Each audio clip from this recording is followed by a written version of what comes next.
Informed Mr. President of my ambition. And you don't expect more answers than that. But I've not informed the Nigerians yet. I'm still consulting.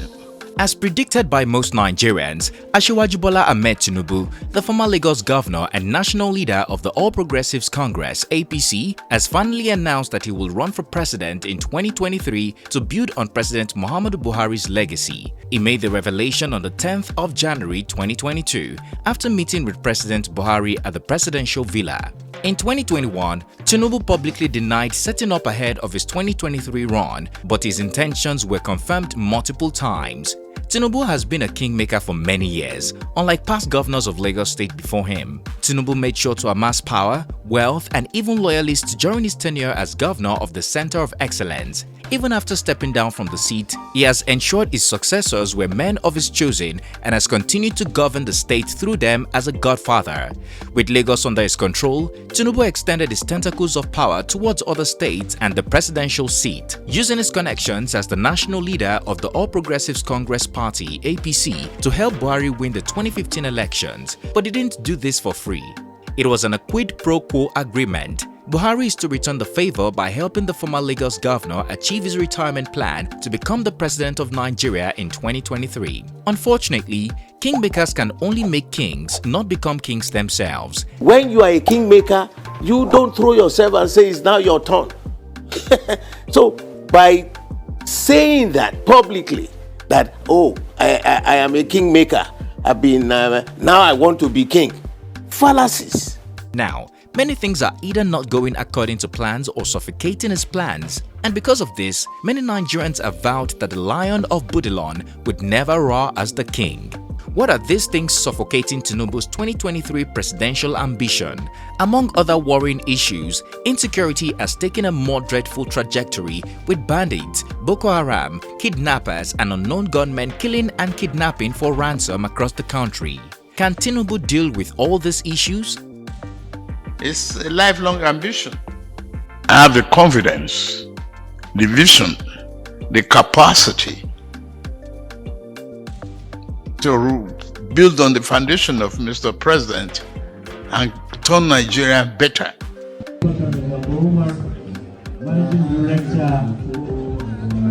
Hello guys, it's Tickled here for African Glitz.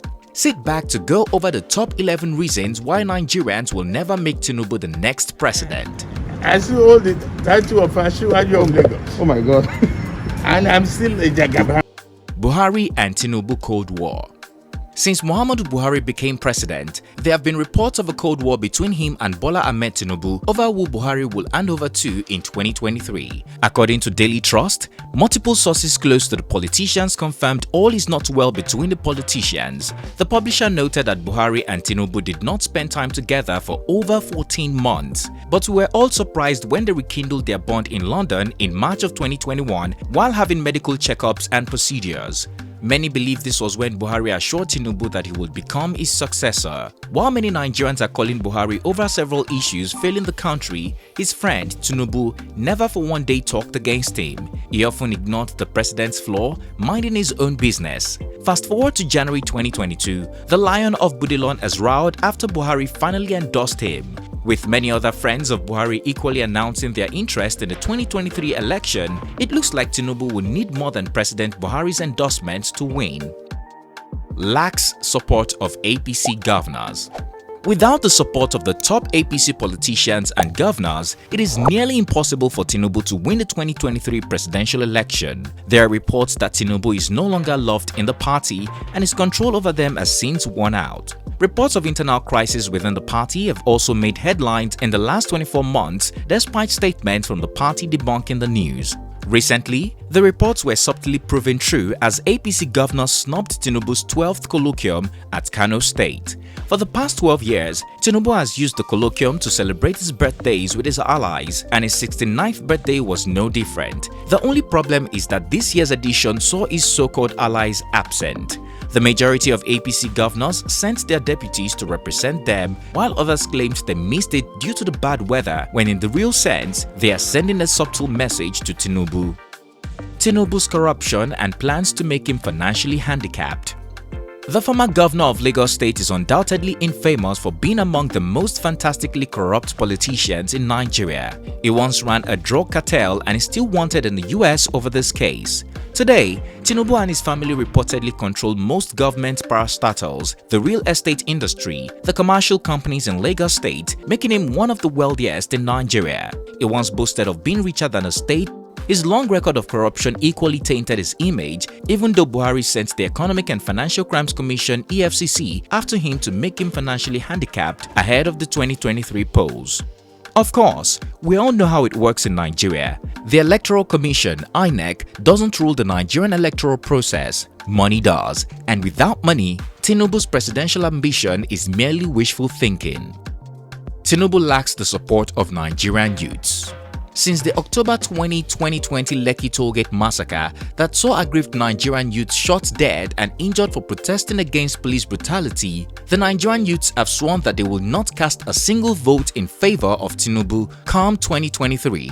According to many on social media, Tinubu was complicit in the attack mainly because he controlled Lagos and had earlier before the attack promised to deal with the youths and his massive involvement in the company managing the Lekki tollgate. Indeed, the Nigerian youth form a considerable percentage of the country's population and can be the stumbling block to Tinubu's ambition if they vote against him. Who ordered the attack? Was it to his knowledge that people were attacked? Tinubu has been silent about Fulani herders' crisis in the south. Tinubu has since identified himself as the enemy of the Yorubas for refusing to speak up against the ongoing Fulani herders' crisis plaguing the southwestern part of Nigeria.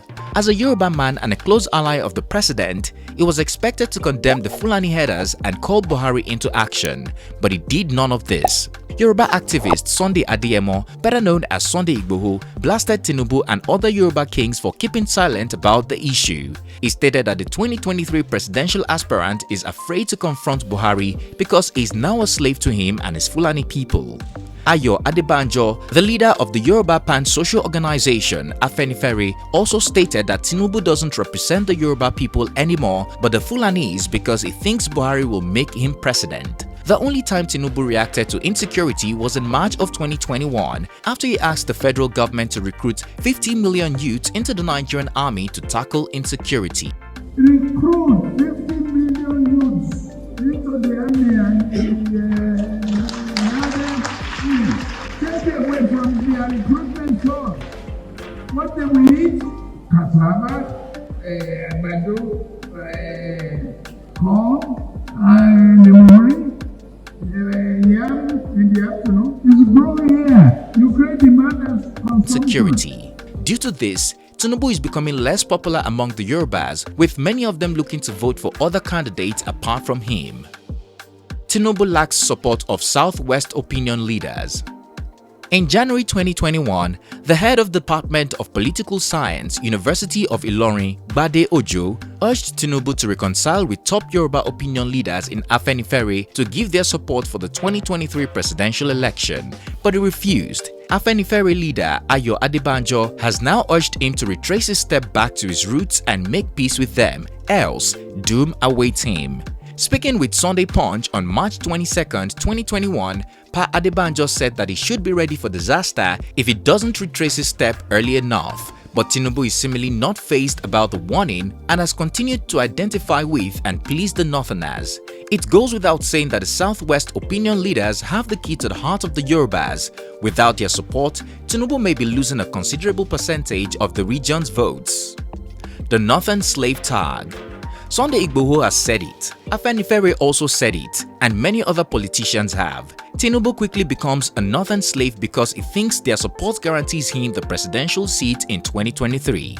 Making matters worse, he stated during his 12th colloquium in Kano State that he believes in one Nigeria at a time when the Yorubas and Igbos are campaigning for Oduduwa Republic and Biafra Republic respectively, at a time when Buhari had shown a great deal of nepotism, at a time when Buhari marginalized other tribes, and at a time when Fulani herders are terrorizing Southerners. The Yorubas and Igbos have now taken this to signify that Tinubu is loyal to the Northerners no matter whose ox is God. They fear that his loyalty will continue to lie with them if elected as president in 2023, and this has made many Yorubas and Igbos vow not to vote in his favor.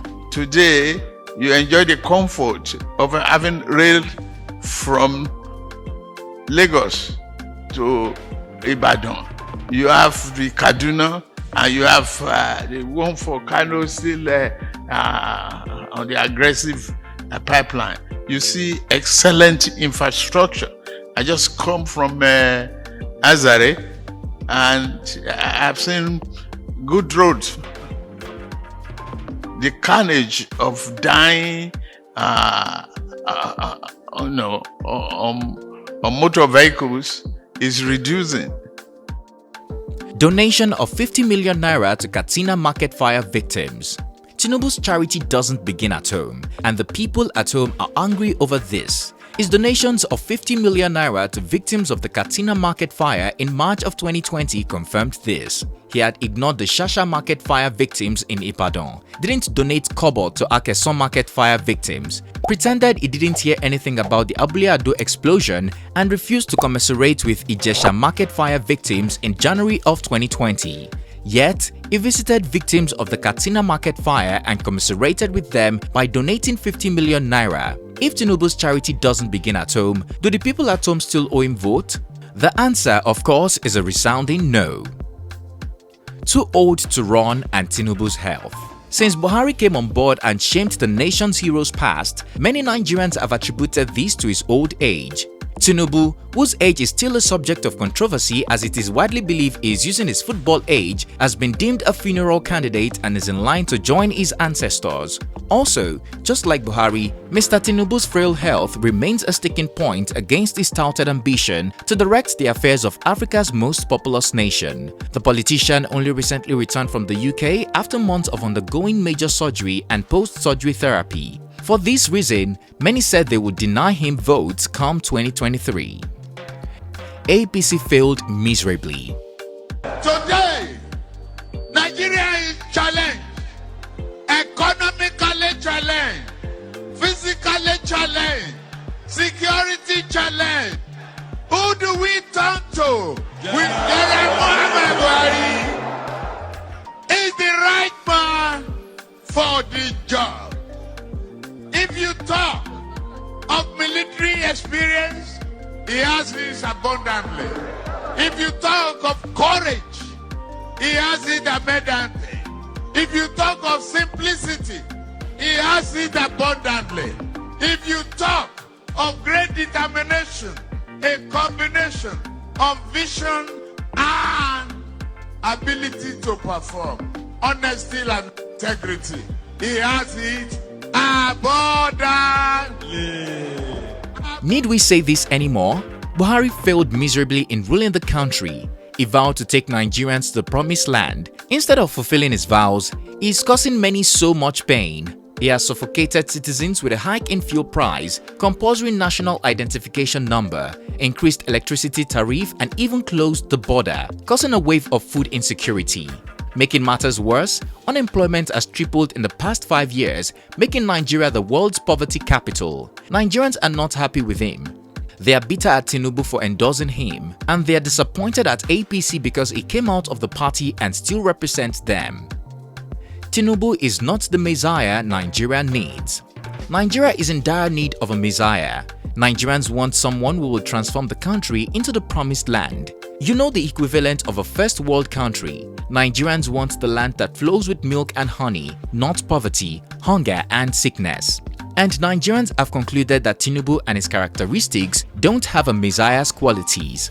If it's any consolation, Tinubu seems more like the epitome of Mr. Loriro. After all, he helped Buhari chant change in 2015 and joined voices to promise that 1 naira will equal $1.